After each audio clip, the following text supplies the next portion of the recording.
ओम शांति। 14 फरवरी 2024। बाबा के महावाक्य। मीठे बच्चे, अंतर्मुखी हो, अपने कल्याण का ख्याल करो। घूमने फिरने जाते हो तो एकांत में विचार सागर मंथन करो। अपने से पूछो, हम सदा हर्षित रहते हैं। प्रश्न। रहमदिल बाप के बच्चों को अपने पर कौन सा रहम करना चाहिए? उत्तर। जैसे बाप को रहम पड़ता है कि मेरे बच्चे कांटों से फूल बने। बाप बच्चों को गुलगुल बनाने की कितनी मेहनत करते हैं, तो बच्चों को भी अपने ऊपर तरस आना चाहिए कि हम बाबा को बुलाते हैं, हे पतित पावन आओ, फूल बनाओ। अब वह आए हैं तो क्या हम फूल नहीं बनेंगे? रहम पड़े तो देही अभिमानी रहें। बाप जो सुनाते हैं उसको धारण करें। ओम शांति। यह तो बच्चे समझते हैं, यह बाप भी है, टीचर भी है, सतगुरु भी है। तो बाप बच्चों से पूछते हैं कि तुम यहाँ जब आते हो तो इन लक्ष्मी नारायण के और सीढ़ी के चित्र को देखते हो। जब दोनों को देखा जाता है तो एम ऑब्जेक्ट और सारा चक्कर बुद्धि में आ जाता है कि हम देवता बनकर फिर ऐसे सीढ़ी उतरते आए हैं। यह ज्ञान तुम बच्चों को ही मिलता है। तुम हो स्टूडेंट, एम ऑब्जेक्ट सामने खड़ा है। कोई भी आए तो उनको समझाओ, यह एम ऑब्जेक्ट है। इस पढ़ाई से यह देवी देवता जाकर बनते हैं। फिर 84 जन्म की सीढ़ी उतरते हैं। फिर रिपीट करना है। बहुत इजी नॉलेज है, फिर भी पढ़ते पढ़ते नापास क्यों हो पड़ते हैं? उस जिस्मानी पढ़ाई से भी यह ईश्वरीय पढ़ाई बिल्कुल सहज है। एम ऑब्जेक्ट और 84 जन्मों का चक्र बिल्कुल सामने खड़ा है। यह दोनों चित्र विजिटिंग रूम में भी होने चाहिए। सर्विस करने के लिए सर्विस का हथियार भी चाहिए। सारा ज्ञान इसमें ही है। यह पुरुषार्थ भी हम अभी करते हैं। सतो प्रधान बनने के लिए बहुत मेहनत करनी है। इसमें अंतर्मुखी हो विचार सागर मंथन करना है। घूमने फिरने जाते हो तो भी बुद्धि में यही होना चाहिए। यह तो बाबा जानते हैं कि नंबरवार हैं। कोई अच्छी तरह समझते हैं तो जरूर पुरुषार्थ करते होंगे अपने कल्याण के लिए। हर एक स्टूडेंट समझते हैं यह अच्छा पढ़ते हैं। खुद नहीं पढ़ते हैं तो अपने को ही घाटा डालते हैं। अपने को तो कुछ लायक बनाना चाहिए। तुम भी स्टूडेंट हो, सो भी बेहद बाप की। यह ब्रह्मा भी पढ़ते हैं। यह लक्ष्मी नारायण है मर्तबा और सीढ़ी है 84 जन्मों के चक्कर की। यह पहले नंबर का जन्म, यह लास्ट नंबर का जन्म। तुम देवता बनते हो। अंदर आने से ही सामने एम ऑब्जेक्ट और सीढ़ी पर समझाओ। रोज आकर इनके सामने बैठो तो स्मृति आए। तुम्हारी बुद्धि में है कि बेहद का बाप हमको समझा रहे हैं। सारे चक्र का ज्ञान तुम्हारी बुद्धि में भरपूर है, तो कितना हर्षित रहना चाहिए। अपने से पूछना चाहिए कि हमारी वह अवस्था क्यों नहीं रहती। क्या कारण है जो हर्षित रहने में रोला पड़ता है। जो चित्र बनाते हैं उन्हों की बुद्धि में भी होगा कि यह हमारा भविष्य पद है, यह हमारी एम ऑब्जेक्ट है और यह चक्र 84 का है। गायन भी है सहज राजयोग। सो तो बाबा रोज समझाते रहते हैं कि तुम बेहद बाप के बच्चे हो तो स्वर्ग का वर्षा जरूर लेना चाहिए। और सारे चक्र का भी राज समझाया है, तो जरूर वह याद करना पड़े। और फिर बातचीत करने के मैनर्स भी अच्छे चाहिए, चलन बहुत अच्छी चाहिए। चलते फिरते काम काज करते बुद्धि में सिर्फ यही याद रहे कि हम बाप के पास पढ़ने के लिए आए हैं। यह ज्ञान ही तुमको साथ ले जाना है। पढ़ाई तो सहज है, परंतु अगर पूरी रीति नहीं पढ़ेंगे तो टीचर को जरूर यह ख्याल रहेगा कि अगर क्लास में बहुत डल बच्चे होंगे तो हमारा नाम बदनाम होगा, इजाफा नहीं मिलेगा, गवर्नमेंट कुछ नहीं देगी। यह भी स्कूल है ना, इसमें इजाफा आदि की बात नहीं, फिर भी पुरुषार्थ तो कराया जाता है ना। चलन को सुधारो, दैवी गुण धारण करो, कैरेक्टर अच्छे चाहिए। बाप तो तुम्हारे कल्याण के लिए आए हैं, परंतु बाप की श्रीमत पर चल नहीं सकते। श्रीमत कहे यहाँ जाओ तो जाएंगे नहीं, कहेंगे यहाँ गर्मी है, यहाँ ठंडी है। बाप को पहचानते नहीं कि कौन हमको कहते हैं। यह साधारण रथ ही बुद्धि में आता है, वह बाप बुद्धि में आता ही नहीं है। बड़े राजाओं का कितना सबको डर रहता है, बड़ी अथॉरिटी होती है। यहाँ तो बाप कहते हैं मैं गरीब निवाज हूँ, मुझ रचता और रचना के आदि मध्य अंत को कोई नहीं जानते हैं। कितने ढेर मनुष्य हैं, कैसी कैसी बातें करते हैं, क्या क्या बोलते हैं। भगवान क्या चीज होती है यह भी जानते नहीं। वंडर है ना। बाप कहते हैं मैं साधारण तन में आकर अपना और रचना के आदि मध्य अंत का परिचय देता हूँ। 84 की यह सीढ़ी कितनी क्लियर है। बाप कहते हैं मैंने तुमको यह बनाया था, अब फिर बना रहा हूँ।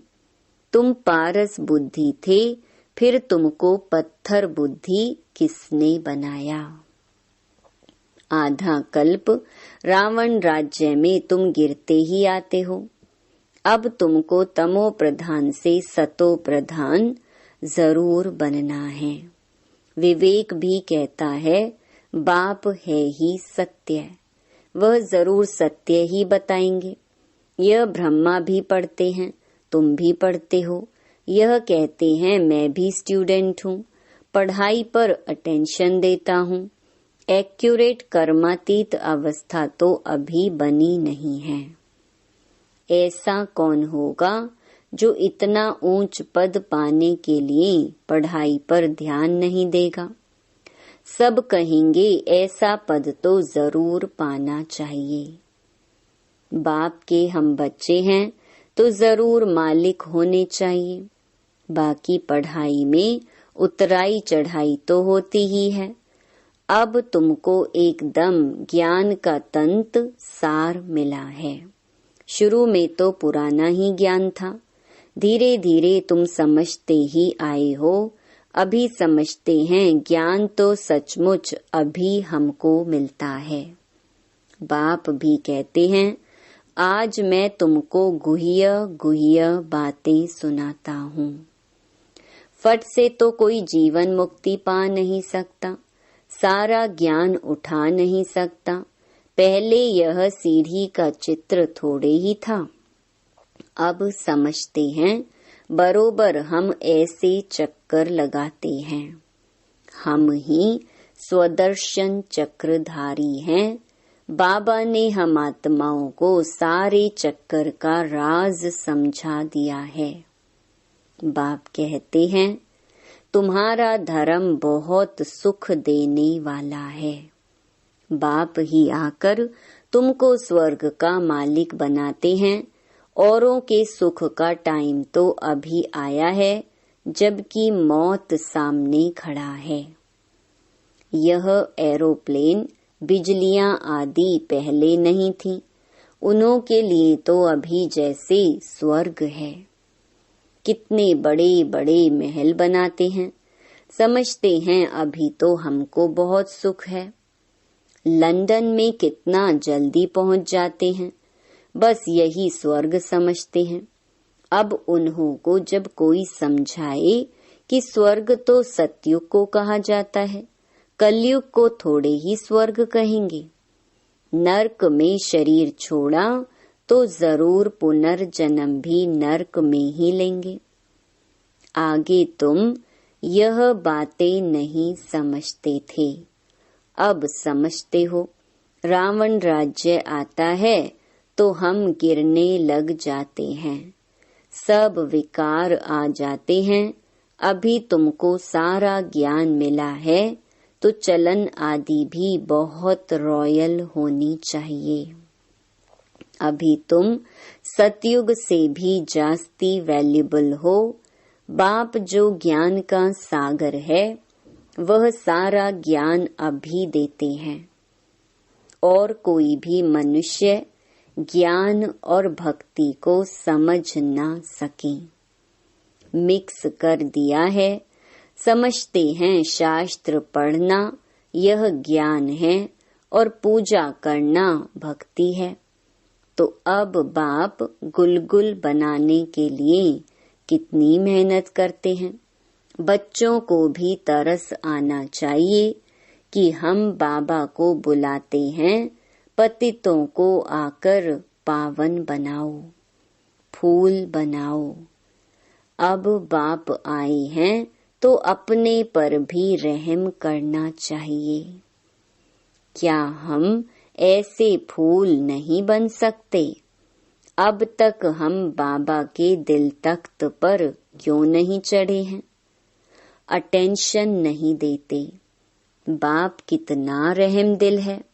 बाप को बुलाते ही हैं पतित दुनिया में कि आकर पावन बनाओ। तो जैसे बाप को रहम पड़ता है, ऐसे बच्चों को भी रहम पड़ना चाहिए। नहीं तो सतगुरु के निंदक ठौर ना पाए। यह तो किसको स्वप्न में भी नहीं होगा कि सतगुरु कौन। लोग गुरुओं के लिए समझ लेते हैं कि कहाँ श्राप ना दे देवे, अकृपा ना हो जाए। बच्चा पैदा हुआ, समझेंगे गुरु की कृपा हुई। यह है अल्पकाल के सुख की बात।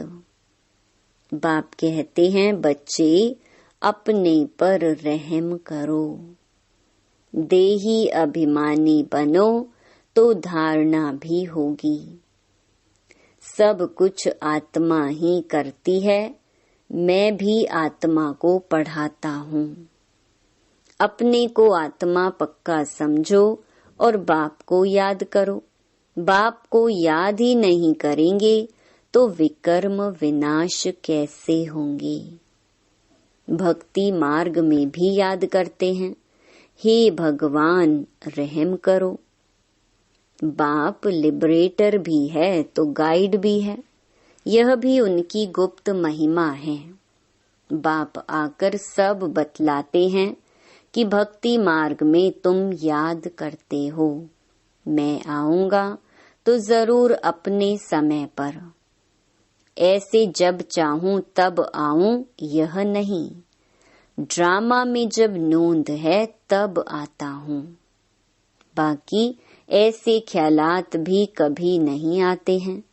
तुमको पढ़ाने वाला वह बाप है। यह भी उनसे पढ़ते हैं। वह तो कभी भी कोई खता भूल नहीं करते, किसको रंज नहीं करते।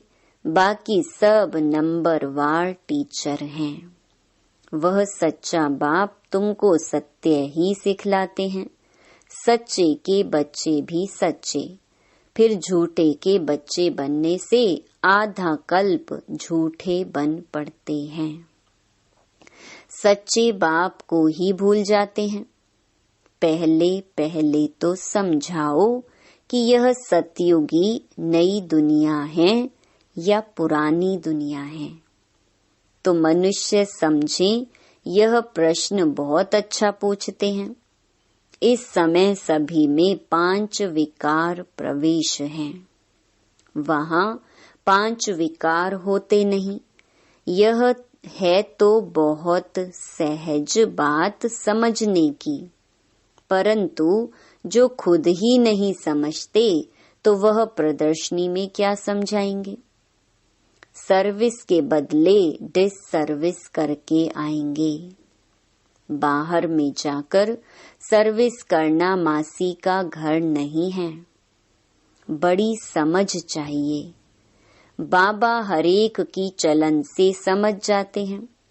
बाप तो बाप है, फिर तो बाप भी कहेंगे यही ड्रामा में था। कोई भी आता है तो ब्रह्मा कुमारी का समझाना ठीक है। नाम भी ब्रह्मा कुमारी ईश्वरीय विश्वविद्यालय है। नाम वाला भी ब्रह्मा कुमारियों का होना है। इस समय सब 5 विकारों में हिरे हुए हैं। उन्हों को जाकर समझाना कितना मुश्किल होता है।